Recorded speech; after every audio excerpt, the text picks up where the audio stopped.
ఉంటే చాలు, పడుకోవడానికి ఒక చాప ఉంటే చాలు, నిద్ర రావడానికి దాహం ఉంటే మంచినీళ్ళు ఉంటే చాలు అనుకున్న దేశం. చక్రవర్తులు సన్యసించి ఏమీ లేకుండా కాలినడకన అడవికి వెళ్ళిన దేశం. ఐశ్వర్యాన్ని వదిలిపెట్టారు, అభిప్రాయంగా వదిలిపెట్టిన దేశం. పోనీ అంత గొప్ప వాళ్ళని కాకపోతే సామాన్య జీవనంలో ఒక తృప్తి, ఆత్మగౌరవం, పెద్దలు తలుచుకోవడం అదైనా ఉండి తీరాలి. యోగన అంటే అంటాడు, వార్ధక్య మునివృత్తినో యోగన అంటే తదచ్చుజాం. వార్ధక్యం రాగానే రఘువంశంలో చక్రవర్తులు, నేను పెద్దవాడిని అయ్యాను, వార్ధక్యం అంటే ఇప్పుడు 60 ఏళ్ళ వార్ధక్యం, 100 ఏళ్ళ తర్వాత వార్ధక్యం మొదలపడు.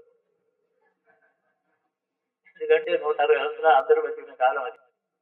వార్ధక్య మునివృత్తిన రాజభోగాలు అనుభవించాం, కానీ రాజభోగం కాదు, రాజభారం అన్నారు. అది మన దృక్పథం.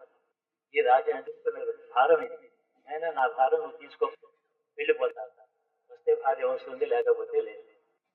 కాషాయ గుడ్డలు కట్టుకుని, నారగుడ్డలు కట్టుకుని చక్రవర్తులు పాదచారులై వెళ్ళిపోయిన దేశం, తపస్సు కోసం వెళ్ళిన దేశం.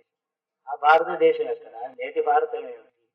ప్రజలు, పేదలు, కోట్ల కొద్ది ప్రజలు పడుకోవడానికి, నిద్రలు పోవడానికి ఇల్లు లేకుండా ఉండే ఈ దేశంలో నెల లక్షల కోట్లు సంపాదన